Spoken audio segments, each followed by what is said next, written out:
Welcome to Monday's Hangxiety. The only cure for your Sunday fantasy football hangover is good old-fashioned bitch session. We're calling out the underperformers, scratching our heads on the biggest WTF moments, and reminding you to chill the fuck out on those overreactions. It's week 11, not the apocalypse. Grab your coffee or that hair of the dog mimosa. Let's fix your fantasy Monday Hangxiety.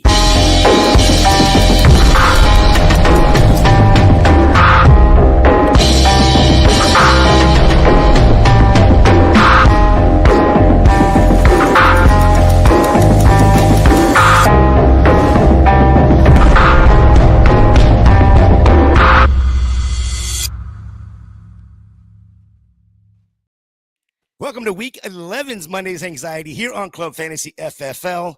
No more undefeated teams, so as you're popping that hair of the dog mimosa, the 72 Dolphins are popping champagne. With me today is my buddy, good friend, Ryan Weisse at the Fantasy 5 over there on the Bluebird app. I don't even know if you call it Twitter or X or I still call it Twitter. Logos I'll never changing. Yeah, I'll never call it X. I also, just if anyone's wondering, I'll never switch to Blue Sky either. I'm too old for this shit. Not adding more social media. I barely post on Twitter as it is. I'm not going to go over and ghost you guys on another app. I'll stay on Twitter and answer DMs and do my best to help you guys out. But it's still Twitter. It will always be Twitter. Fuck Elon Musk hard. But I was going to say, I do miss Mercury Morris on the Monday morning after the last undefeated team just cheesing on SportsCenter. That's something that the world lost when we lost Mercury Morris. That was cool. So yeah, as soon as I put that comment in our show sheet, I was kind of scrolling through Twitter and I saw a post. It was Larry Zonka with a nice gold bottle of champagne. Yeah, I thought it was cool. I thought the 72 Dolphins living off of that for the rest of their lives for as long as they can still kick it, I guess. 100. Yeah. I mean, I don't know. They've got to be up in their 80s at this point, right? So maybe we've got a few more years of popping champagne with them. Yeah, 70 at the youngest, because back then you weren't playing in the league at under 22. So that's 52 years ago. So yeah, you're talking 74 is probably the youngest one of the 72 Dolphins right now. Well, okay. Shula's still around, right? Did he pass? How terrible is that? Yeah, that's pretty bad. He used to be in like every other commercial. Yeah. But yeah, that was good. The good old days, as they say, right, Ryan? Exactly. No, Don Shula died in 2020. Oh, okay. He's not watching the madness that is 2024. No, Don Shula would not be having a good time with that. Yeah, don't forget to hit that like, hit that subscribe on YouTube or whatever platform you are listening on. Don't forget, we've got a loaded show. I've got so many notes. We don't have Josh with us today. He's got a prior engagement. So it's just going to be Ryan and I. At least Ryan doesn't have to talk for 45 minutes, an hour. Yeah, I made it very clear when Josh told us he could not do the show that I did not want to run a solo show. I still would have done it, but you would have got Grumpy Ryan. That's for sure. Grumpy Ryan. And I'm here to cheer Ryan up. So. Exactly. Before we get into it, I want to remind everybody. Don't forget to head over to Trophy Smack. It's never too early to start planning for your league championships, for the commissioners, and even the not-so-lucky losers. Make this season unforgettable with Trophy Smack. Our sister site, Women of Fantasy Football, has partnered with Trophy Smack to bring you a great offer. From championship rings like I have, the trophies, the plaques, the wall smack, the belts like Ryan has, even some hilarious loser trophies. Trophy Smack has everything you need. Don't wait. Head over to trophysmack.com/WOFF right now. Check out their incredible selection. That's trophysmack.com /WOFF using our unique link to support the show and lock down your league's bragging rights today. Ryan, let's talk about yesterday and what happened. The gloriness of some games yesterday. I think there were games on yesterday. It was a fun Sunday, unless you played Taysom Hill. But let's go all the way back to Thursday. Eagles did what they were supposed to do, 26-18 over the Commanders. It was a closer game than a lot expected. Quarterbacks didn't play all that well. Saquon Barkley played very, very well. Dolphins handle business against the Raiders, 34-19. Seeing 34 points out of the Dolphins is always a surprise anymore. It was nice to see them get together. Nice to see Tyreek Hill get in the end zone. Saints beat down the Browns. The Browns are in a full spiral at this point, come out of their bye to lose a game by 21 points down in New Orleans, 35-14. Colts 28, Jets 27. Anthony Richardson, who I don't even think made the show sheet, looks like a fucking hero. I'm sure we'll find a way to work him in. Vikings 23, Titans 13. Not a whole lot to talk about in that game. However, if you like block kicks like you saw in week 10, you got to see another one to win a game in week 11. Packers 20, Bears 19. Bears didn't look awful on offense with the new offensive coordinator. You know who else didn't look awful on offense, Jay? The Detroit fucking Lions, 52-6, which is a score-a-gami for those who pay attention. First time an NFL game has ever ended 52-6. Rams 28, Patriots 22. You like to see good football out of the Patriots. Rams probably shouldn't have let the game be that close. I think it helped that it was in Foxborough. Steelers 18, Ravens 16. Steelers for the second time this season win a game where Chris Boswell scored all of their points. We're going to talk about that later in the show. Seahawks beat the 49ers for the first time in 3 years. 20-17, 49ers go down at home. Broncos handled business in Denver. Do you believe 38-6 against the Falcons? Bills end the undefeated season for the Kansas City Chiefs and get a little bit of a monkey off their own back. Josh Allen looking like an MVP right about now, 30-21. And then on the Sunday night game, it looked like it wasn't going to be fun. And then all of a sudden it was fun. But guess what? The Bengals defense cost them another one, 34-27, Chargers over the Bengals. And then we have Cowboys and Texans, the battle for Texas, finishing up the week 11 games tonight. Yeah, a couple notes for you. Saquon Barkley on Thursday night, 6 games this year with 100+ yards rushing, the most in the NFL. Guess how many he had between 2020 and 2023 with the Giants? 5. 6. Okay. I was going to say, I know these are usually funny anecdotes. Yeah. I saw a tweet, and I don't know who it was. It might even have been on Facebook because I'm an old man, where they said, the Giants really had us convinced that Saquon was cooked and that it was not them that was the issue. But guess what? It was very clearly them. So. Well, you know what's great is that leads me right into the news. Yeah. Because the Giants made a choice. It was a choice. They chose Daniel Jones over Saquon Barkley. And guess who got benched this morning on a bye week, by the way? Yeah. How are you going to get fired on your week off? Yeah. That's hilarious. So they're benching Daniel Jones for Tommy DeVito. The Giants luckily get to practice 1 week with the Bucs this week. But then we have the awesome Thanksgiving Day game of Cooper Rush versus Tommy DeVito. Just what we all tuned in for. So it's gonna be awesome. Talk about a terrible game. So just to give you guys insight into my life, I haven't had cable in ages, but usually I'll go sign up for something to watch the Thanksgiving games. I might just skip it this year. I'm not trying to watch that fucking game. Are you serious? Well, speaking of not being able to watch certain things, I know you and I, because we were talking about it through our chat, we both watched somewhat of what we could watch of the fight on Netflix this past week. And Netflix announced that Beyonce is going to be doing the halftime show for Christmas Day of the Ravens-Texans game. If they do not figure out how to get that service figured out first, so please, NFL, do something else. Jay, I know you liked my post where I put up the wavy lines on the pay-per-view, which is what it felt like. I saw an even better post that said Netflix on Christmas Day. It was a picture of Tecmo Bowl from the Nintendo. There was so much pixelating. It was ridiculous. I don't know what was worse, the fight or the pixelating. It was. Yeah, I will say I got super lucky, unlike apparently half of America. My Netflix was completely out during the Mike Tyson's ass incident, so I didn't get buffering on my screen for that period of time. Luckily, so. I was either stepping away to grab a beer or something other because I didn't see that either. Thanks to Twitter, though, I got to see. Yeah, I was gonna say thanks to social media, we all now know exactly what Mike Tyson's ass looks like. So. Yes, thank you for that. It's crazy that he was coming off of an interview. Can you imagine being the interviewer as he's standing there like that? Just shit on the table. If anybody's doing an interview in a jockstrap, it's Mike Tyson. You got nothing to be worried about if you're Mike Tyson. That's correct. What's going on in Jacksonville? I mean, we haven't had any news. We heard that Shad Khan was going to make a decision. Nothing has come down yet, so we are still waiting. It'll be probably right after we get off air, right? Yeah, that's usually how it goes, or someone will drop some breaking news for us in there.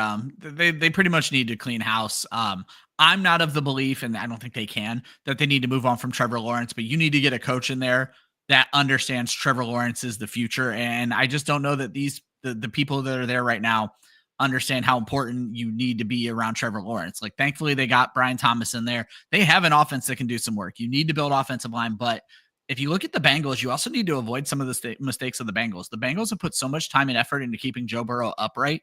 They don't have a fucking defense. And the Jacksonville Jaguars have to be careful with that. It's a delicate balance.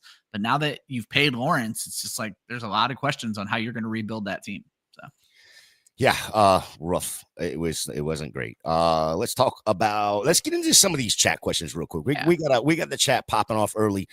Caesar saying good morning. Millie Mills here early to say, do you believe? I think I got to give Millie credit. Yeah. Other than hardcore Oregon fans, of which I don't think we have any in our Millie has been on this Bo Nix kick right from the rip, and we. The vast majority of Club Fantasy said Denver was the landing spot. I don't think we expected this at all, but we said Denver was the landing spot. There were a few of us, Joe Zolo, who don't like Bo Nix and think this is all an aberration, but I'm loving what I'm seeing. The kid, they talked about it a lot during the broadcast yesterday. The kid is handling things like a veteran 11 games into his career. They have got to be ecstatic in Denver right now. Yeah, what else can you say about him? The progression from the start of the year to now, perfect pick by Sean Payton. Rushing upside. Like, who saw that coming? Like, for fantasy, like, my goodness. That's one of the awesome things too. At least what I'm seeing is he displayed the rushing early, right, and learned the passing game, learned the passing side of it. Now he's throwing the ball all over the park. Yeah. And you still got to watch him. You still got to spy him because he could turn around, pull it down and go. And he did it. Well, it also reminds me, we kind of forgot he could do this. Justin Herbert busted like a 30-yard run last night because he can still do that too. He just doesn't need to most of the time. So yeah. Loving what both Bo and Justin Herbert. Can't wait to that game. Knox over Taysom did not lose my week, but I still feel dead inside. So you want to talk about being a real asshole when it comes to streaming tight ends. Not that I'm calling you an asshole, Caesar. that came out all wrong. Wow. So I write articles about streaming tight ends and told everybody to start Jonnu Smith, who banged. I started Pat Freiermuth over my own advice. Jonnu was out there for me, but I was like, I really like Freiermuth this week, and it did cost me my week. And Taysom, we're going to talk about Taysom. Taysom is the bane of my own existence. So, yeah. I'll take the L on Jonnu as well because I was not starting him at all. Yeah. Monday Night Miracle needed Dowdle, Dell, Hunter, and the Texans D to outscore Aubrey by 65. I mean, it's Dallas.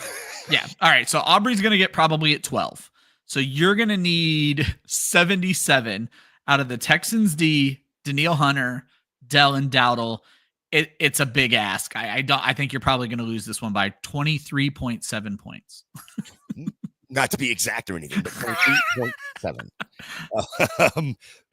Good morning, guys. I won my week, but I have to win next week. Must win, and I'm playing first place team.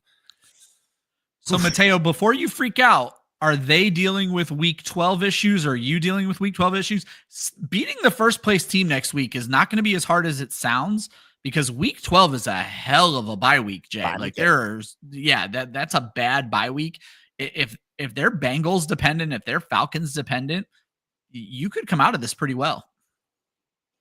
Yeah. As long as you're not. Right. Yeah. ARSB and Cup carried Millie Mills. Hell yeah. Yes, they did. Joe's down 135 with Stroud, Mixon, Houston D, Aubrey, Dallas special teams. Yes, this league has special team spots and bonuses for TD distance. So it's doable? I think it is doable. I've never in my life heard about D versus special teams, like, ever. That's incredible. So wait, so you can have what platform is this, Joe? Yeah, you can have the Dallas D and the Dallas special teams, for instance. Or, I mean, that's crazy. I would have thought, so okay, because I'm going to lead to another story here. I would have thought in my years, this is my 24th year-ish of playing fantasy football, I'd heard of everything. I've never heard of that. And let me tell you about another crazy-ass league I've never heard of, but Bob Harris told a really great story about his late friend, Emil Kadek, about a league called an Iron Man League, where you have to draft, Jay, with no paper, no pen, no computer. And if you make a mistake on your pick gets skipped. And then you get a chance to pick after the next person again. So you have to draft your team in your head, and you can't take anybody who's already been drafted. I am so intrigued about this kind of league. So yeah, draft really. I was talking to Stacey Perez this summer, and she does a lot with FFPC. And yeah, they're the ones who sponsored the Ironman. Yes, so they have that out there, and that's so it's on CBS where Joe has this league, and he said the league's been around for 35. That's incredible. Like I said, I've been playing. I turned 18 in 2000, and the internet was starting for us, and obviously this league predates the internet. Yeah, he just said his boss started in 1980. But Yahoo Fantasy Football got me immediately. I was like, oh wait, I can just go online and play this game with a bunch of randos, and so that's what I did. So going back to Caesar, it's hilarious. Yahoo or Sleeper saying he's going to lose by 23.8. I said 23.7. So damn, Ryan. That's what I do. The mathing is mathing today. I guess. A couple others. I just want to say good morning to our good co-host, staying away today, but he says Grumpy Ryan is hilarious. So it is fun to just be me and Ryan today. Let's get into the rookies here. Good week. Birthday shots. Caleb Williams, 23 of 31, 231, 9 carries, 70 yards rushing, no TDs, no interceptions. Brock Bowers, 13 of 16, 126 and a touchdown. Interesting note on Brock Bowers. I want to bring this up because it's a crazy. Brock Bowers, all of his receptions, all 13 completions were for the catch was within 8 yards. Oh my goodness. He had 78 78 yards after catch. He leads all tight ends this year in yak at 385. Yeah. Just get the man the damn ball. I want to say he's the number one tight end in fantasy on 3 touchdowns. Like, you have to love. I'll victory at Brock Bowers till the end of time, and it's hilarious the roller coaster of analysis I went on with Brock Bowers. So obviously we do the mock draft shows, Jay, and during Dynasty, I watched the Brock Bowers tape, and I do not pretend to be a great film grinder. And I said, and I didn't mean this as a negative, but it came out like a negative. I said, he looks like a slow wide receiver to me. That was more of a compliment because I'm saying he's a tight end who is a wide receiver. Like, that's kind of what you want in fantasy. But I wasn't necessarily completely bought in. He lands with the Raiders, and I loved it. I was like, oh, this is the perfect landing spot when you look at this offense. And obviously it's a new offense now, but it's still feeding Brock Bowers. I was happy about it. And then so the dynasty love for Brock Bowers never went away.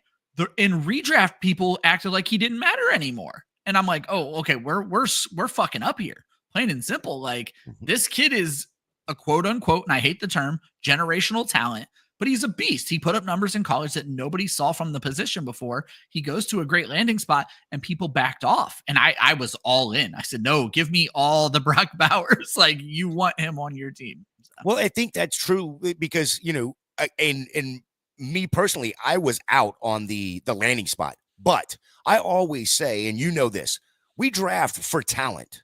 100%. Right. And so I do have a good bit of shares of Brock Bowers, and only because it's Brock Bowers.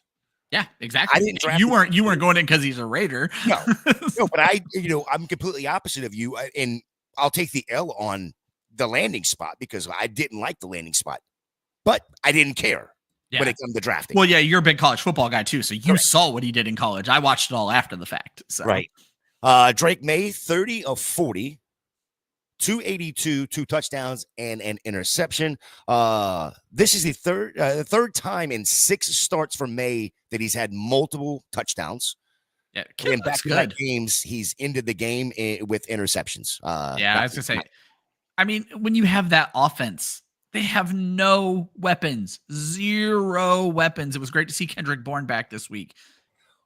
There's going to be mistakes. You're going to try to get your team back in the game. I barely put that interception on him. Shit happens. Yeah, and I have a side note for this one.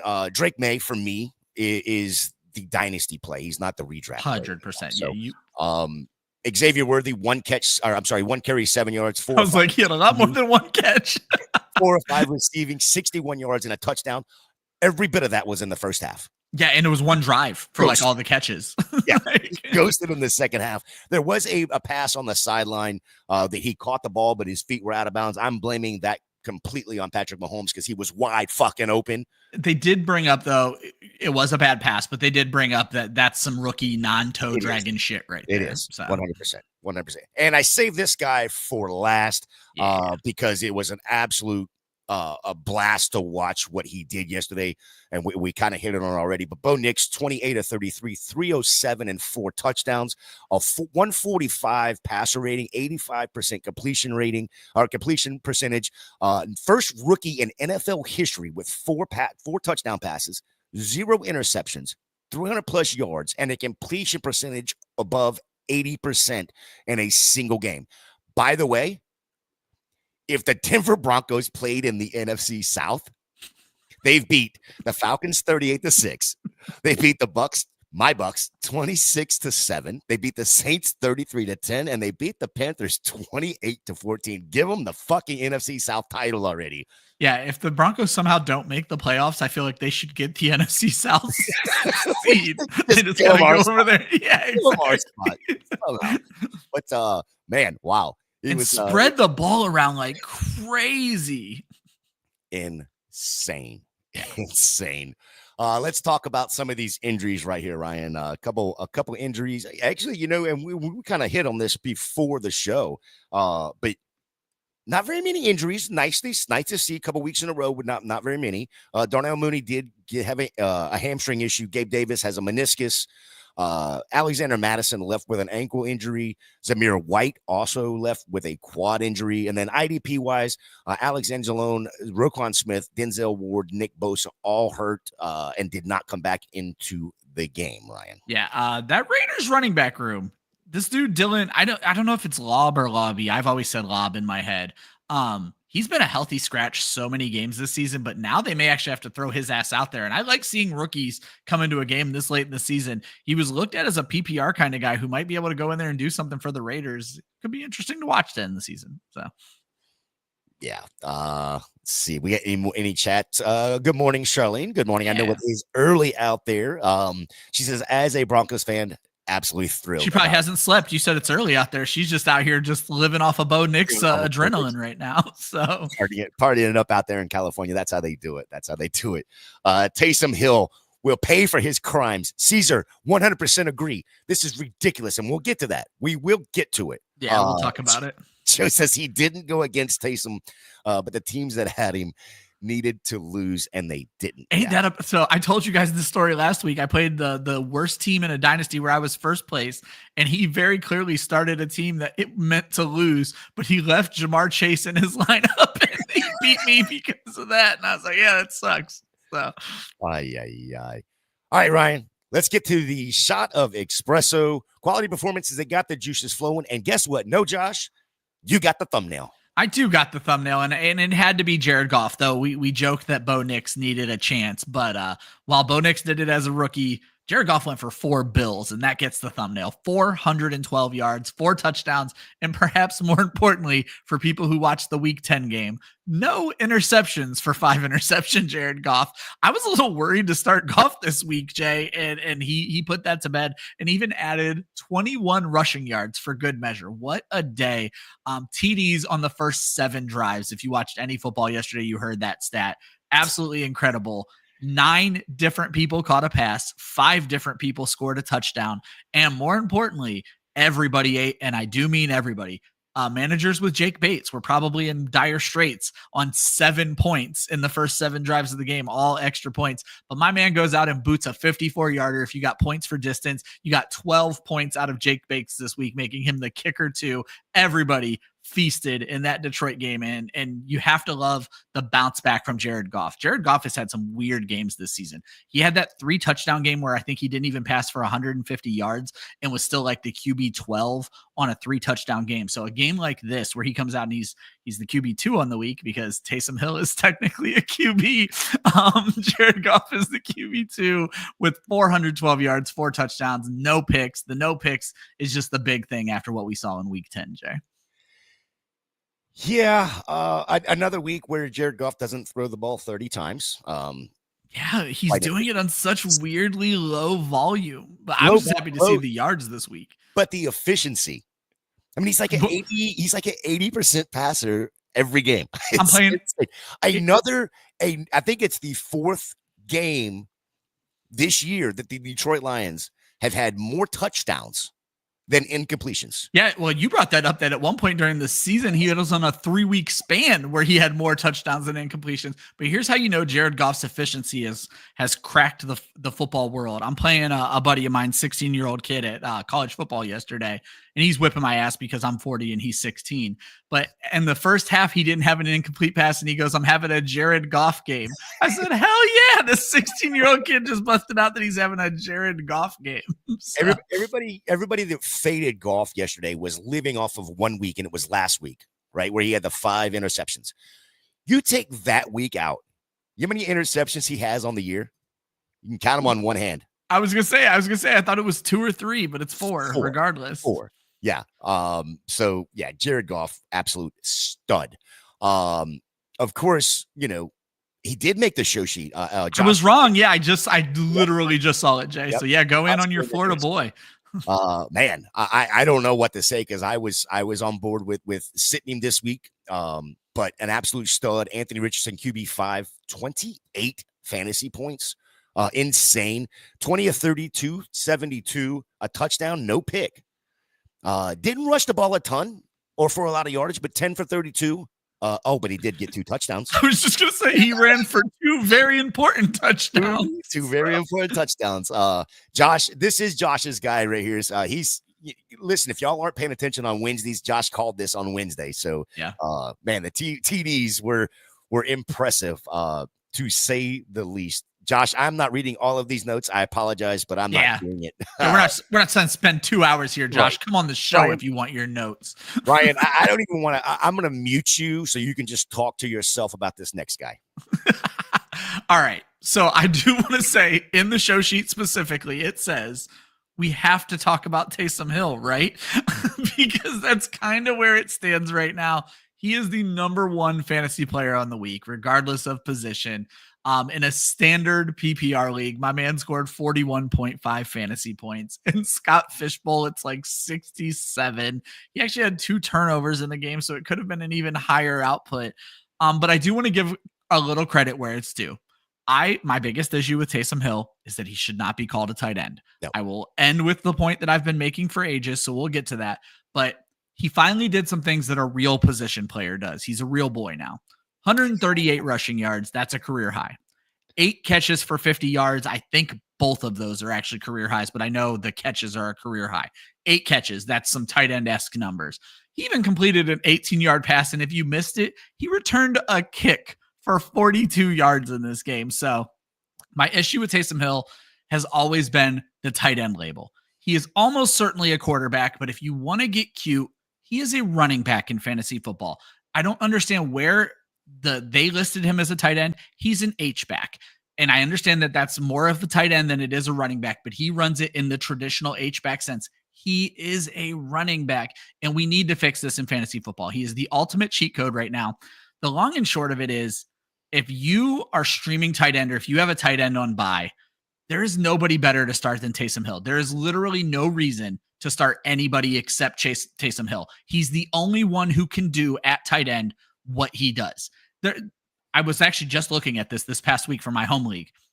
This season, the highest flex play of the season has been 4 times a running back, 6 times a wide receiver until this week. Taysom Hill is going to be the highest flex play, meaning wide receiver, running back, tight end of the entire season, of the entire week. He's the first tight end to do it this time. And again, I hate the moniker. He's a running back, but right now you need to use this cheat code to your advantage. It clearly does not matter who the coaching staff is. Taysom Hill is the fucking guy, plain and simple.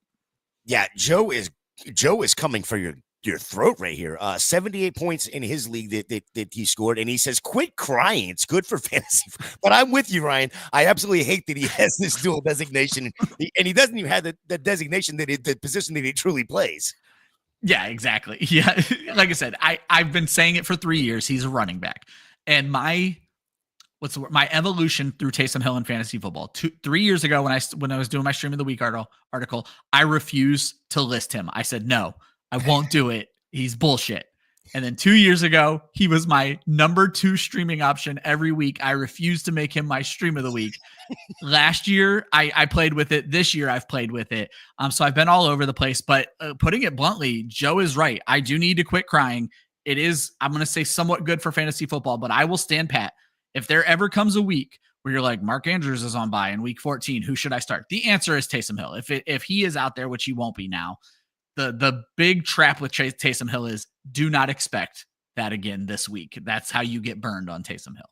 Yes, absolutely. Josh has Breece Hall. Welcome back to the NFL. 16 rushing attempts, 78 yards, 1 touchdown, but 7 of 7, 43 yards, and a touchdown receiving. If you listen to last week's Hangxiety, he's already been on your team. You on your way to victory. The Jets may still suck, but Hall has value. Yeah, it was 100%. Kind of a weird couple weeks with him. And the Jets are weird altogether, but it was kind of a weird couple weeks with Breece Hall. The thing that I like is even with Davante Adams, we've seen at least his receiving upside. They seem to have put Braylon Allen in a capsule, and they're not using him very much now. But we knew it was going to come down to Breece Hall finding the end zone. And Josh said he thought it would come.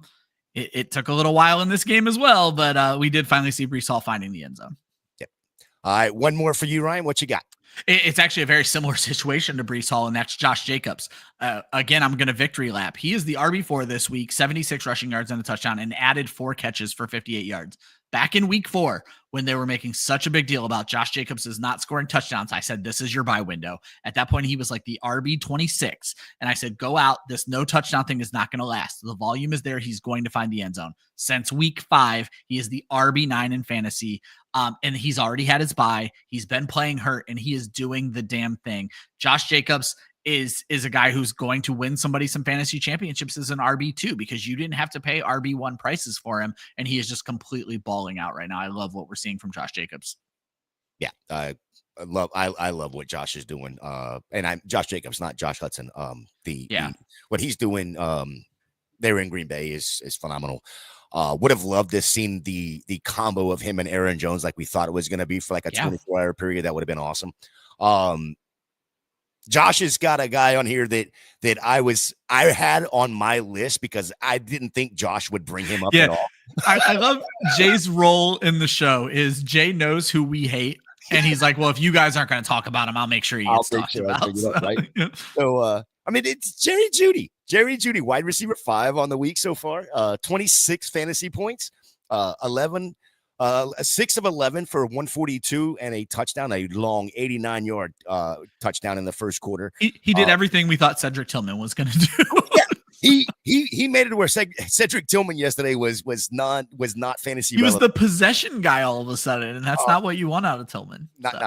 Well, you can have it out of one of them, but let us know who it's going to be before we know to start, right? But Josh has us noted here, He's not a Jeudy fan. We all know he's not, but he's going to give props when they are due, even if he's not a fan. So excuse me while he is throwing up right now. So as I say that, he is telling me to screw off in the chat. It's all good. 54.5% catch rate on one long touchdown. Love it. I mean, it's you're making your living off of these deep balls, and that's how you play with Jameis Winston. We all know this. You know this better than anyone, Jay. So. Yep. Yes, I do. 30 for 30 is still fresh in the mind, even though it was like 12 years ago. But it's still fresh. I get reminded about it on a regular. The one guy I did want to bring up outside of these guys was Amon-Ra St. Brown, 11 of 11, 161, a career high. 2 touchdowns, 8 straight games, quietly 8 straight games with a touchdown, setting a Lions franchise record amongst the multitude of records that the Lions franchise has set over the last couple of weeks. 4 of the last 5 with at least 7 targets and at least 6 catches.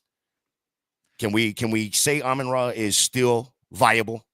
And it's funny, we used to get all those trade questions about Amon-Ra, and we're like, you get me waffling. I love Amon-Ra, so it's always hard for me to say to trade him. Josh was all for trading him. I threw Josh completely under the bus on Cleat Dreams this week. I hosted with Renee, and Renee, one of her touchdown picks was Amon-Ra. So if she was right there, and if Joe Mixon scores tonight, she'll get both of her picks right. And I have a feeling Joe Mixon's going to score tonight. But I when she mentioned Amon-Ra, I said, Josh hates Amon-Ra. And she stopped in her track. She said, how does anybody hate Amon-Ra St. Brown? I said, yeah, ask your boss. I don't know what he's doing. Right? So I continue to throw Josh under. I love this kid. I think he's the epitome of what you want of a receiver right now. He does everything the team asks him to, but the fact of the matter is this: sometimes they just don't need him to do shit. And sometimes Jared Goff throws 5 picks. So, but here's you look at what Amon-Ra did for the first couple of years, and now you look at what he's doing this year, and he's almost growing into that Cooper Kupp style of role. He's making blocks and 83% catch rate. Now it's only on 78 targets, which is where Josh's issues with Amon-Ra come in here. But now he's scoring touchdowns on top of everything. 9 touchdowns this season. The yardage is not great. 685 yards, only 10.5 per reception. But you're exactly right. He is and what's John Helmkamp, big friend of the show, John Helmkamp. When Amon-Ra and Jared Goff got together, he said Amon-Ra is Jared Goff's new Cooper Kupp. That was the very first thing out of his mouth, and that's where I was completely bought in. Basically, if I hear Cooper Kupp roll, it's over for me. So, yeah. It's still a good game. I enjoy watching that one, even though they could have gone to some other game after it was like 42 or whatever it was to 3. They could have CBS could have done better. Got a couple more of these chat questions here. Let's see. Charlene has had Taysom and Jonnu in one league, and I believe she just updated that, if I'm not mistaken. She had Taysom, Jonnu, and Jamar Chase, and she still might take an L. Good Lord. Ouch. I'm going to be interested to see. This is going to be a fun week to hear about Taysom Hill teams that lost, because it's something you don't expect to happen. But we had someone who we gave advice yesterday in our Twitter chat that we told him to start Taysom. He started Taysom, and he's taking the L still. So, yeah, it's rough. Trade question. Jay Ward has, would you guys trade Breece for Walker and McLaurin full PPR? I'm a big Kenneth Walker guy. I'll be honest, I don't know his stat line from this week. So clearly he didn't pop off the page. But I'll make this trade. I think McLaurin was almost my buy candidate, Jay, until I saw that you were going to talk about him a little bit later in the show. Mm-hmm. So yeah, Terry McLaurin's a guy I'm looking to buy, and I think this is the kind of trade I'm gonna trade for him. Yes, I'll do this trade. Yeah, I would make the trade as well. Jay, stick around, and I'll go off on why Terry McLaurin is definitely a I mean, other than the receiving game, Walker essentially had the same game as Breece. 14 carries, 54 yards, and a touchdown. He just didn't add 7 catches for 43 yards and a touchdown, which you can't expect from Breece every week. Yeah, I'm making this trade as quickly as possible. Goff was also on her bench. Well, look at it this way, Charlene. Let's hope you're going to make the playoffs. You have a team that is built to win the whole damn thing. it's just going to come down to starting the right starting lineup, which hopefully we can give you the advice to help to make that happen. Yeah, Josh, he said all weekend that Jamal Williams is out. Hill was the Saints RB2. And okay, so you were wrong. You were wrong, Josh. He was the Saints RB1. So fuck off. And QB1 and tight end 1 and wide receiver 1. Everything for the Saints. Well, I want to bring up an interesting point because this shows sometimes our brains don't wrap around things right. When I heard Mason Tipton was out, and I know that sounds hilarious that we're worried about Mason Tipton being out, I was like, who is going to benefit from this? And never once did Taysom cross my mind. Like just a bad process for me where I keep eliminating this kid because he's a prick, but he keeps going out there and doing his thing. So he's okay. Are we done talking about Taysom Hill? Please? I was gonna say this is enough Taysom Hill talk. This is not no. Okay, moving on. Someone in the league had Kittle in the starting lineup, woke up late and did not switch him out. He had Hill on his bench. Woof. ARSB is Joe's favorite wide receiver, and then Josh comes right back. Whoa! I never said I hate ARSB, just not huge and crazy upside. I speak in hyperboles. It's all love or hate. There's Josh detests ARSB. Literally can't stand him as a human being. Get that on record. That's right. All right, let's get over to the migraines. Worse than a hangover, underwhelming performances that a prelude to what's to come. Josh got on here. The Denver Broncos running back room. It's rough. You hate playing these guessing games, but Joe Zolo, to give him credit, or it may have been Josh on Wednesday, or shit, it might have been UJ in the chat, asked, are we sure this isn't all of a sudden a hot hand approach for the Broncos? And everybody who went all in on Object Estimate was betting that it wasn't a hot hand approach. And guess what? It was very much a hot hand approach. It's the epitome of coach speak. That's exactly what it was. We all bought in to what Sean Payton was selling. He's selling shit to a fertilizer company, ice to an Eskimo, and he sold fantasy football managers right down the road. Yep. And then even during the game, Peyton was doing it during the week with the pregame follow-ups with the announcers, because all he did was talk about Estimate. If you listen to that announcers yesterday, all they did was talk about how great Estimate was, while Estimate was out there just kind of being average. They kind of didn't need him either, but that's 100% fair. Yeah. Bo Nix was hold on though. I was going to say, I want to rewind though. Those are the kind of games where unknown guys are supposed to pop. I brought this up. What happened to garbage time? What happened? Like, I feel like the NFL has changed, and garbage time doesn't mean what it used to, because in the old days, back in my day, a rookie backup running back would have feasted in the fourth quarter. And so we have to change our mindset a little bit. This is the kind of game, if you had told me the Broncos are going to win this game by 46 points or 36, I'm getting the two games confused. Whatever they did, they beat the hell out of the Falcons.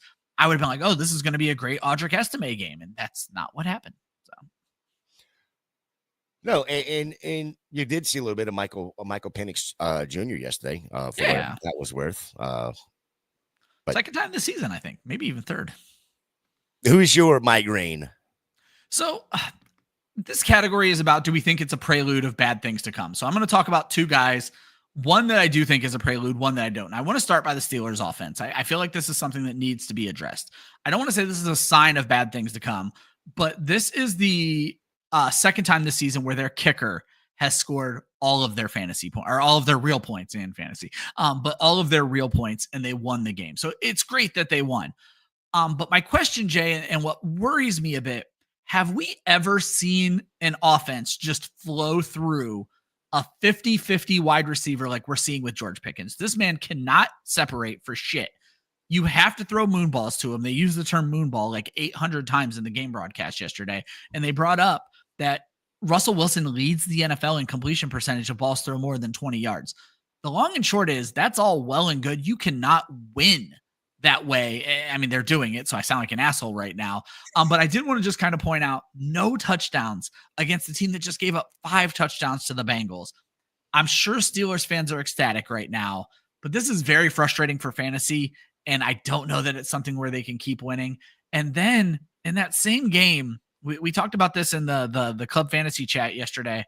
is Justin Tucker cooked? I was looking today. He is still rostered in 97% of leagues. He is the kicker 9 on the season, so I understand riding with him. But he has 5 misses now after yesterday's game, where he went. Where are my stats? I had the stats in here. I don't remember what it was. The long and short of it is, 2 missed field goals is all I put on here. So he had 1 made field goal and like 1 extra point. It was not a great week. Kicker 17 on the week with only 6 fantasy points, and that's assuming you're getting bonus points for 50-yard field goals. 6 games this season with fewer than 10 fantasy points. Justin Tucker is not the set it and forget it kicker that he was in years past. He is a streamer just like every other kicker for the most part. But while all this kicker talk, we had to get Josh off the show so we could talk kickers. Did you guys see, and Jay, the Pat McAfee college game day kick where that kid drilled that kick? 33 yards. Yeah. So if you guys are not aware of the bit, so Pat McAfee lines these college kids up for a 33-yard field goal, and every time someone misses it, the money goes up more. So the pot yesterday was at $150,000, and then McAfee was also willing to match it with hurricane relief to the state of Georgia because the game day was in Georgia. So this kid was going to be out here. So a girl won the raffle, and the girl immediately goes, "I can't make the kick." So she asked the guy next to her if he'll kick it, and he says, "I will make this kick." Kid was confident as shit. So McAfee gets up there and starts fucking with this kid. Says, "You know what? I don't want you guys to split $150,000. Let's make it $200,000." He's like, "You each get $100,000 if you make this kick." As this kid, then he's like, "Have you ever made a kick before?" He said, "I'm a former soccer player. I can kick the ball. I know how to make a kick." And then McAfee's like, "Okay, so everything's lined up. Herb Street's doing the hold." And then McAfee out of nowhere goes, "You know what? Let's make it $800,000. Let's double it. $400,000 to relief. $400,000 to you two. You each get $200,000. And I was like, McAfee is fucking with this kid because he wants him to miss it. Yeah. I looked at that kid. That kid did not care that McAfee was talking at all. That kid was focused. He drilled this kick. It would have been good for 45 yards. And then seeing that girl's face who just won $200,000 because she trusted a random fucking dude standing next to her. I got teary-eyed. I'm a 45-year-old man. I was like, this is fucking awesome that these two 20-year-old kids put faith in one another, won 200 G's, and helped out the people of Georgia. So shout out to Pat McAfee. Cool little thing there, but very cool. If you guys haven't seen the clip, go watch the clip. Yeah, it's been fun watching that bit that they've done throughout each one of the game days. And one of the shows I listened to this morning was like every time when McAfee gives them a second chance at it and asks Kirk Herbstreit to throw like an extra 100,000 on the line, he said Kirk Herbstreit always looks like a deer in headlights every time he asks him to do it. So yeah, like it's awesome. I love it. It is fun. It is fun. And I enjoyed that it was finally, because I think nobody had made it all year long. Yeah, exactly. I think this was the first one that was made. And I think Pat was kind of feeling himself. And I think, like I said, Georgia boy said, "I'll show you." I think Pat looked at that kid, and then it was really cool. The kid is down in Georgia, but he's from Indianapolis. He's a Colts fan. Got McAfee all jacked up on that too. Like it was a very cool moment. It is worth the 5 minutes of your time to go search that clip out. So. Yeah, definitely. All right, so my guy is, and maybe I have this in the wrong section, but the more I think about it, I think this is where we're going. And it's Travis Kelce. What the fuck is going on there? 3 straight weeks of and 4 of the last 5 where he's had double-digit targets. Yeah. Yesterday tied the lowest targets for the year, going back to week 2 against Cincinnati. Only 2 TDs on the year for Kelce as well. And he's still getting you 10 to 15 to 20 points on these weeks. His fantasy value right now is based strictly on targets. Yeah. 12% target share yesterday. Are you kidding me? Well, and then you said 2 TDs on the season when this motherfucker Noah Gray scored 2 touchdowns yesterday. Yes, I have that in my notes. Okay, Noah Gray looked at Travis Kelce and said, "Hold my beer. I got 2 in one day." What in the hell is going on with Travis Kelce? Oh, yeah. And I was telling Ryan before the show, I don't know if y'all saw this, but Twitter is such a great thing for these little memes that they put up. And y'all know the meme of whatever team it is, and the guy back over here holding his girlfriend's hand, and she's looking back at the good team. Well, the meme was Josh Allen and Taylor Swift and Travis Kelce, and Taylor Swift's looking back at Josh Allen. And my caption to it is like, "Oh no, it's a trap. It's a trap." Don't do it. Don't do it. No. Oh my. But Now, Travis Kelce is hurting my fantasy heart. I can only hold out hope because, again, I agree with you. I don't know if this is the right category for it, but it's the right category for the show. I can only hold out hope. Buffalo has played Kansas City so much. If anybody knows how to slow down Travis Kelce, it's the Buffalo Bills right now. So I'm hoping it's a one-game issue, but I agree with you. Who would have thought Listen, I would have been fine if it would have been Xavier Worthy with 5 touchdowns. Okay, fine. Yeah, but it's Noah Gray. It's Noah fucking Gray, his backup, who, by the way, is on the field at the same time as him. Yeah, exactly. And of course, Travis Kelce, being the great teammate that he is the first one to come over and congratulate him. And look, I don't know if you saw it or not. It was funny to me because it looked like Travis said, "Let me hold the ball. I want to see what it feels I want to know what it feels like." it was that bad for me yesterday when it came to Kelce. Let's look at a couple more of these chat questions here. Joe Ortiz saying, TJ Hawkinson sucks. Man, he's coming back from an injury, simmer down. He's still getting like I'll take some of the blame on this one, though. I was telling everybody to start Hawkinson. I thought this was going to be a smash week for him. He was one of my favorite plays this week, and it just did not shake out. There may be a Sam Darnold issue just overall in Minnesota. It's just a weird offense they're running right now. So. Yeah, I'm still holding out hope. I mean, he again, look at Mark Andrews coming back for like 4. I think it's three or 4 games that Hawkinson's been back. He's been under 50% snap share. So yeah. I'm still going to hold out a little bit of hope there. Yeah, it's incredible to me how involved Johnny Munt and Josh Oliver are staying with Hawkinson, because I immediately wanted to destroy those two, and they're just not taking him off the field as much. Like you said, 50% snap share right now. So. Well, I don't know that this matters, but, with Hawk not being there, not practicing, you do have Sam Darnold, who made these connections over the offseason and through the first, 8 games, 9 games, whatever it's been. So that may be something to that as well. Yeah. What do you guys think of Cousins and the Falcons yesterday and going forward?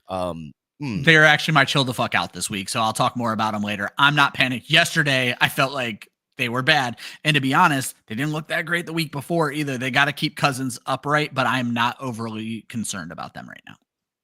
Joe says he could have had Jonnu off of waivers yesterday. So I told people to do it, and I didn't take my own advice. This just tells you even us who are giving you the advice are fucking morons sometimes. Yep. So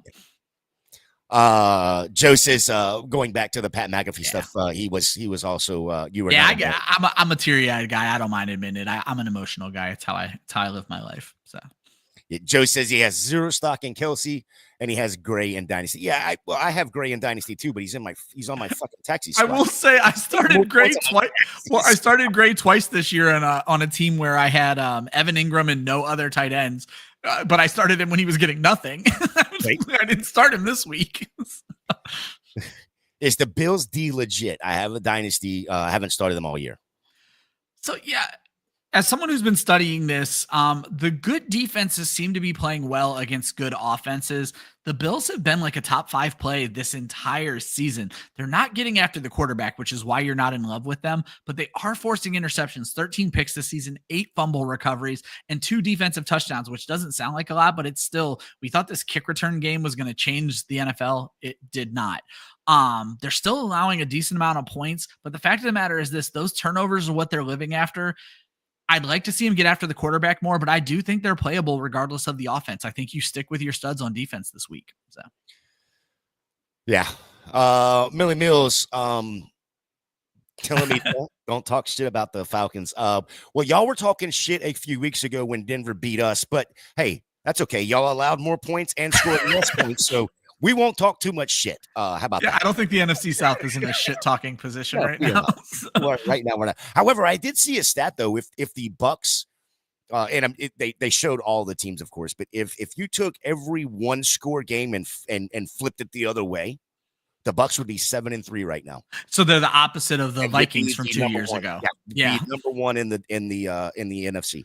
I mean, I said this on the San Francisco game. What Tampa Bay is doing right now, with no wide receivers, no defense, no defense. Yeah, that's not a Hurt problem. That's a Tampa Bay problem. But no, kudos to Tampa Bay. But like I said, I like the NFC South. I actually root for most of those teams except Taysom Hill. So There you go. Ryan, I have a 0 this week at tight end. Didn't know Kittle was going to be out. So I want to throw this out there because I actually missed this as well. I am lucky enough to work for Football Guys. And it came out at 2 a.m. Well, as I said, the great Bob Harris puts together this awesome chat for us where it's just called NFL Week 11. And he like drops news that he finds. And if you need, first of all, follow Bob Harris. If you're not following Bob Harris, this guy is so tight end. There's a reason he is the best in our industry. Shout out to Bob every day of the week. But they dropped the news about Kittle and the bickering between the beat writers and Shefty on whether or not he was going to play. So I wake up and I do my next rankings update at 11 o'clock on Sunday morning. And I moved Kittle to tight end 20 to let people know, basically I put him behind every safe starter and Taysom Hill. He was behind him. And I said, you got to play these guys ahead of Kittle. I didn't say it publicly. Maybe I need to be better about that. Maybe I should use Twitter for good instead of evil. But yeah, this Kittle thing came out of left field, even for me as an analyst, Jay. I didn't know until Sunday at 11 in the morning I needed to be worried about him. I woke up to the alert, actually, which was kind of crazy. Yeah, it was interesting. Hey, listen, it's the 49ers. Like I said on Twitter, at least it was done at 2 a.m. the day of and not 5 minutes before the game on a Monday night game. No, I don't know who would have done that in the past, but yeah, I've heard of teams doing that in the past. 49ers, how you doing? Christian McCaffrey, week 1. So the 49ers are the new T. Higgins. You just can't trust anything. Ryan, we are 55 minutes in and we still got a few segments to go. So let's whip through these real quick. Cream and sugar. Cream rises to the top. Your buy low candidate. Sugar floats to the bottom. This is your sell high candidate. Josh has Malik Nabers as the cream this week. Third best remaining season. Strength of schedule amongst wide receivers for the season. New York coming off of a bye now has a brand new quarterback, and we'll see how that goes. Out of sight, out of mind, hopefully, for Malik Nabers this past week. Yeah. I nothing to add. I'm going to play off of Josh's bit, and I'm going to say, let's also buy Mike Evans. And they just dropped Mike Evans' name in the chat. Yep. Out of sight, out of mind. But Mike Evans has been out of sight for a lot longer than Malik Nabers. Evans is still the wide receiver 24 in a points per game. And when he comes back, he's all Baker has, plain and simple. We're going to get him back in week 12. And more importantly, Jay, big Mike Evans guy here. I know you're a big Mike Evans guy. We all care about the 1,000 yards, and I'm hoping, I believe Mike Evans also cares about the 1,000-yard streak. 95 yards per game, as someone pointed out in the chat last week. I think he wants that shit. I think we're going to see premium Mike Evans coming out of this bye week. I go buy Mike Evans. And I do want to point out, this is probably the trade deadline for most weeks. This will probably be the last week for this bit. So these are your buys and sells probably for the last time this season. So. Yeah, I saw that same thing come out, and I don't know if you paid attention to a little bit closer to the top there, but Chris Godwin's only played 7 games, and he's still wide receiver 14 on a points per game basis. I love that. Is that not awesome? That is phenomenal. Sugar for Josh is any tight end not named Kittle or Bowers. Only 8 tight ends average more than 10 fantasy points. Kittles and Bauer are the only ones averaging 15. Seriously, just follow Ryan's advice when you're streaming these guys because he has nailed them. Watch Wednesday nights towards the end of the show. Ryan does his stream of the week. And if you miss that Thursday morning, it comes out on his short for YouTube. Yeah, I do it on shorts. I do it in an article form. So I have been doing very well with streams of the week. I'm not going to tell you it's like this every season, but I'm fucking killing it this season. Plain and simple. I'll toot my horn on that one. For me, you guys need to sell the New York Jets wide receivers, Davante Adams and Garrett Wilson. Rodgers is now at 4 games with fewer than 200 passing yards, and that's each of his last 2 games. Something is wrong with that offense.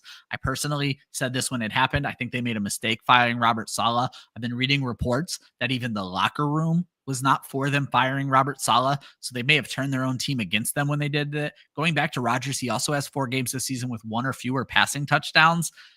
Right now, there is name recognition, and Adams is coming off of a decent fantasy game. I think you need to sell these guys and try to buy the pieces that are on better offenses, like a Jameson Williams. Plus, I mentioned last week, I love Marvin Harrison coming out of his bye, another out of sight, out of mind. So Harrison, Evans, Malik Nabers, try to go get these guys, see what you can do, get out of that Jets offense. I probably even moving Breece Hall. I know he was Josh's buy last week. I am terrified of this offense in general, and we're going to see these one good weeks here and there. I don't think we want to ride with them, plain and simple. Yeah, I 100% agree. It's that offense is just so hard to trust. watch and trust. Yep. Yeah. A couple quick stats of the day for you. The only teams in NFL history to allow one passing touchdown or less, intercept at least one pass in each of its first 10 games. Are you ready for this list? There's four teams that's done this. 1939 Giants, 1984 Broncos, 1985 Eagles, which I know our good buddy Josh loves to hear. But the 2024 Lions have entered this chat about slide on over. I'm here too. Allowing one touchdown pass or less, intercepting a pass in their first 10 games of a season. Lastly, Cooper Kupp is 10 catches away from having the most catches all time through his first 100 games. Mind you, yesterday was only his 98th game. Wow. He still has 2 games to do this, and he's got 10 catches to do it in. You want to hear the list? Here's the list. What did he just joined? Okay. Keenan Allen at 624 has the most. I love that.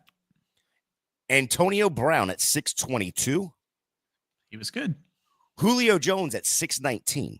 Also good. And Cooper Kupp tied Anquan Bolden yesterday at 614. Yeah. Cooper Kupp, of all those guys, I mean, Antonio Brown also came from a small school, but just shout out to Cooper Kupp, plain and simple. That guy played his ass off, ended up in the right situation, and shout out to the people who saw it for him coming out of the draft. I love watching him play, plain and simple. Yeah, I want to get. We've got a good bit of chat questions that I want to skip them for just a quick second. We'll end on the chat, guys. Yeah, let's get to chill the fuck out. Good or the bad. That was merely a blip on the schedule. Josh has Christian Watson, 4 catches, 4 targets, 150 yards, some big plays, some busted coverages. It won't happen every week. Deal him now if you can. Yeah, I was going to say, if there's a sell window, sell this dude for sure. Yep. Who you got for yours? So as I alluded to, I don't think we need to be panicking about the Falcons offense. I will say Kirk Cousins has not looked great over the last couple weeks. That Saints game, he was getting hit far more than he should have. But I want to talk about the Broncos defense because they are fucking good. They actually lead the NFL in sacks. They are second in QB hits. They lead the NFL in safeties, though it's only at 2, but still they lead the NFL in safeties. They are 6th in points allowed, and they're still in the top half of takeaways and defense and special teams touchdowns. They are literally doing everything right. And now you have this Sean Payton offense that can control the ball, protect the football. You have Bo Nix who's just dealing. Everything about this game was set up for the Falcons to fail. We wanted them to go into Denver and kind of like show this kid, but going into Denver is hard to begin with. And that's not what happened.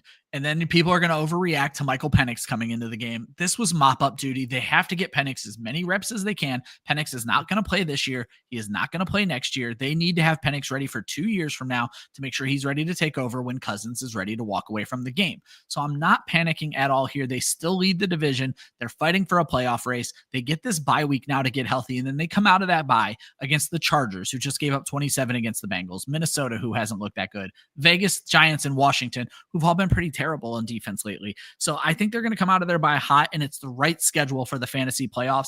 And the getting healthy part is the more important part. Drake London was still dealing with some shit. Darnell Mooney popped up on the injury report with an Achilles and then went off the injury report and then gets hurt again in this game. So this is the perfect time for their bye. I'm not panicked for the Falcons coming out of this bye week. Yeah, the only thing I would caution Falcons fans on, not necessarily fantasy football, but be careful because there is a very, very viable chance the Bucs rest of the season schedule is super nice. Oh yeah, we don't play anybody outside of and that's actually great for fantasy. We want to hear. We want the Bucs to make it competitive. Correct, so. But when you look at what the Falcons have left, they've got Chargers, Minnesota, and Washington still on their schedule. A couple nice hefty games for them to come back from. My guy, Jay Ward, if you're still around, this is where I was telling you to hang out to. Terry McLaurin, 1 of 2 for 10 yards. Listen, he was up against what should arguably be the defensive rookie of the year in Quinyon Mitchell. He ran 20 routes. He got 0 targets against Quinyon. The only catch 10 yards was against Cooper DeJean. He lined up at left wideout 429 times on 557 of his snaps. Washington doesn't move him. That's a problem. Yep. They should be moving Terry McLaurin all over the field. But there is good news. Per Kendall Beck, these are wide receiver results when playing against Quinyon Mitchell. Drake London, 1 catch, 5 yards. Chris Olave, 2 catches, 23 yards. That was the most, by the way. Mike Evans, 2 catches, 19 yards. Amari Cooper, 1 catch, 10 yards. Malik Nabers, 1 catch, 9 yards. Jamar Chase, 2 catches, 19 yards. CeeDee Lamb, 1 catch, 5 yards. It's not a Terry McLaurin problem. It's a Quinyon Mitchell. Dude, 100%. Is an absolute stud. Absolute stud. Ryan, anything else you want to add to any of these, or do you want to get over to the Monday night game? I say let's blow through the chat. Let's end on the Monday night game and get out of here. All right, let's blow through the chat here. George, he barely made it. Never playing Adams again. Yeah, never. George and I talked about that in the chat. I told him Adams over Chase Brown. I had a bad feeling about Chase Brown, and to be fair, I was right for a half. What's but in crazy, the second half, Ryan, what's crazy is he's messaging you and he's messaging me on the side, and I said play Chase Brown, and he's like, I'm getting conflicting answers from everybody. Yep. Well, guess what? Listen to Jay next time. But I will say we fully brought George over to the Bo Nix side of things, and he did start Nix this week. So yeah, and I told him to start Love. Oh, well then don't listen to Jay. That's what he's like. He's like, well, I started Brown and I started Nix thanks to Ryan and you. Yep. or Adams, whatever it was. Yeah. Daniel Maldonado from Mexico. Hola. What happened with Tillman, and should he start J-Mo? Should he start Tillman or J-Mo on week 12? So I'm going to take a page out of Josh's book here. J-Mo ate because Laporta was out. If Laporta's back, I'm probably still going to ride with Tillman. J-Mo's going to have these games sans Sam Laporta. But if Laporta's back, I think we see a more calm J-Mo. Tillman got Jerry Jeudy this week. Tillman was still involved, but he became more of a possession guy, and it took till the second half. I'm still going to ride with Tillman over J-Mo for the time being. I do want to get in and watch a little bit more film this week, though. So. Agreed. George says he's down by 4. He has Nico and Mixon. The other guy has the Houston kicker. Why is he so nervous? Nico's getting you them 4 points on the first drive, my guy. You're fine. Evans' hamstrings are baked chicken. No, Millie, you're blocked. Never. This is the problem with Falcons fans. They talk all the shit they can because the Broncos beat the Bucs, and then they go to Denver and get the ass handed to them, and they're like, "Oh, well, it's the Bucs problem. It's the Bucs problem." Millie, you're gonna make me take back every nice thing I said about Bo Nix. We do not slander Mike Evans in this house. Doing Millie Mills just getting all up in my Cheerios. Can McMillan be anything close to Godwin? And I'm going to answer that, George. No.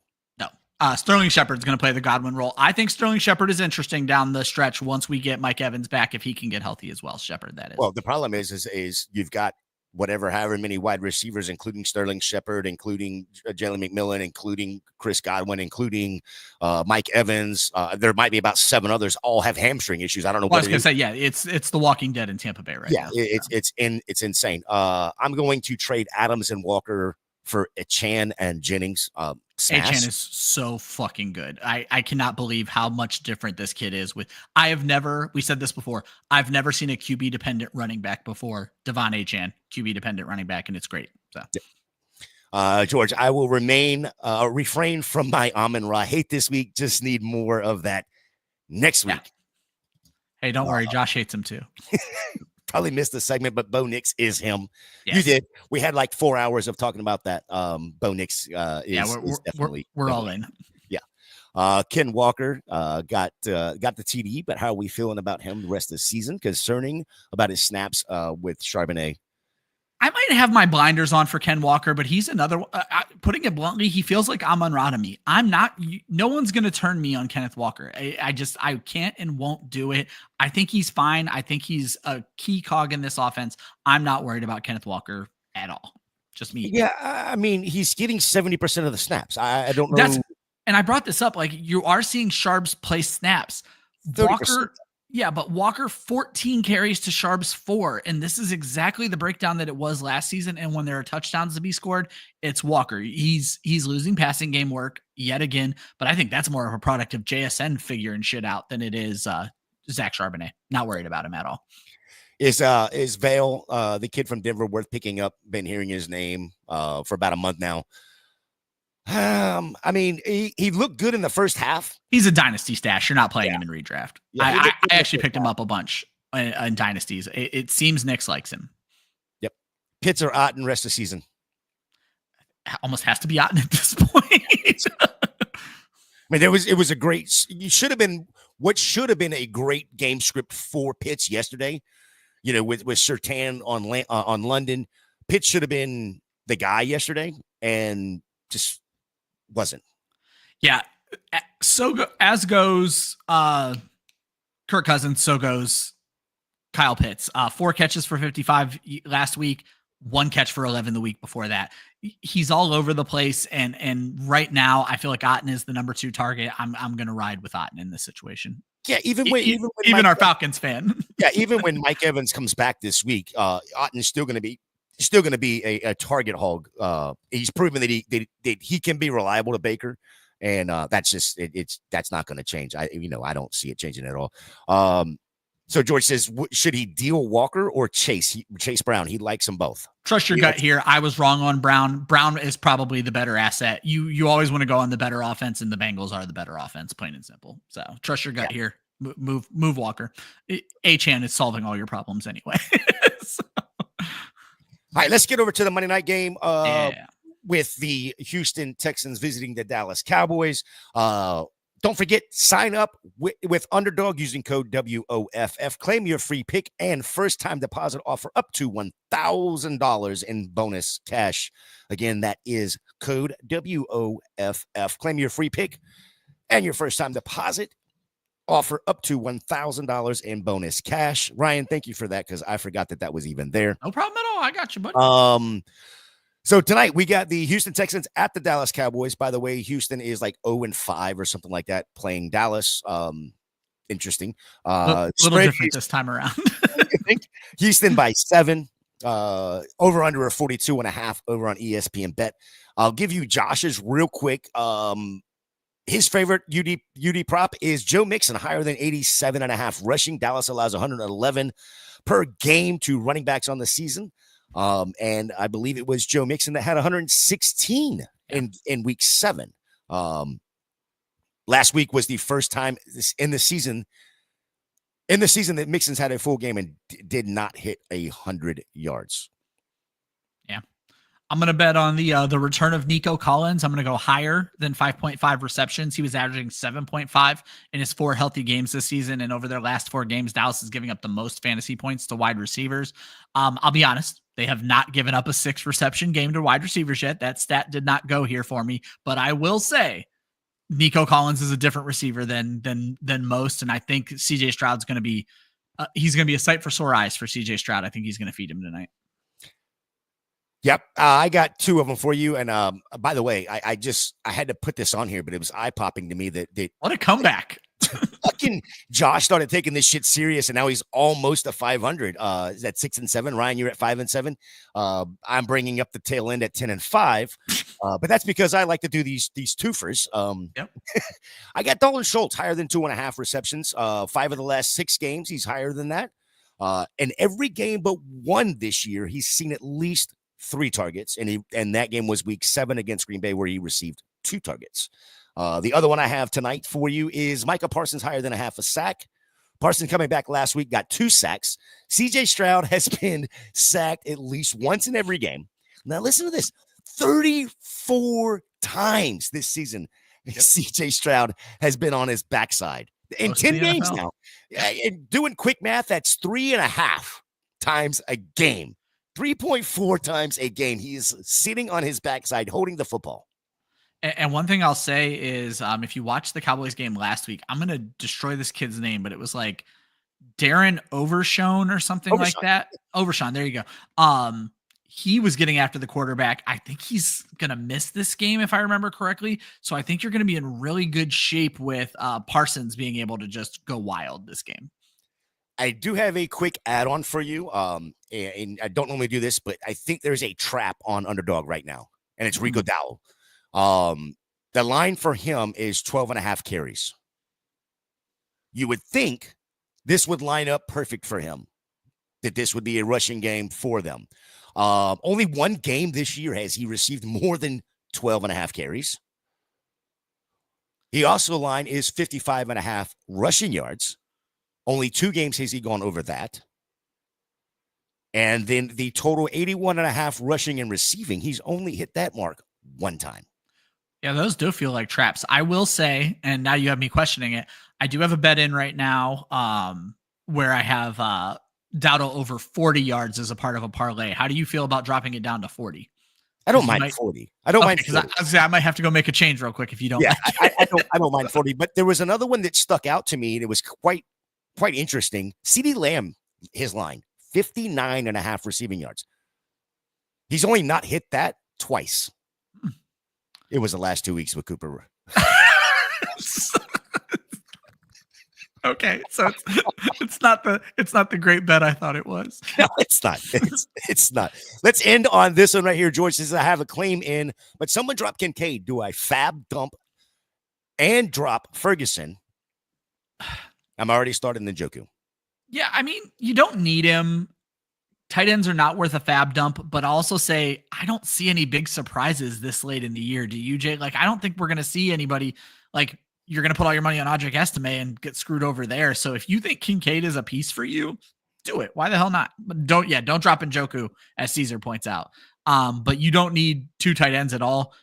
Unless it's a heavy tight end premium league. Yeah, that's a good point. Man, I mean, look, what we've seen with Kincaid so far, you're getting almost the same numbers with Ferguson. Exactly. He's unnecessary. Blunt as it sounds. So. All right, guys, we're going to get out of here. It has been an absolute blast. Look at there, Ryan, an hour and 20. We did it, buddy. We did it without Josh weighing us down. We got through it all. Yeah. For Ryan, I am Jay. Thank you. Make sure you hit that like, hit that subscribe for us, and we will see y'all next week.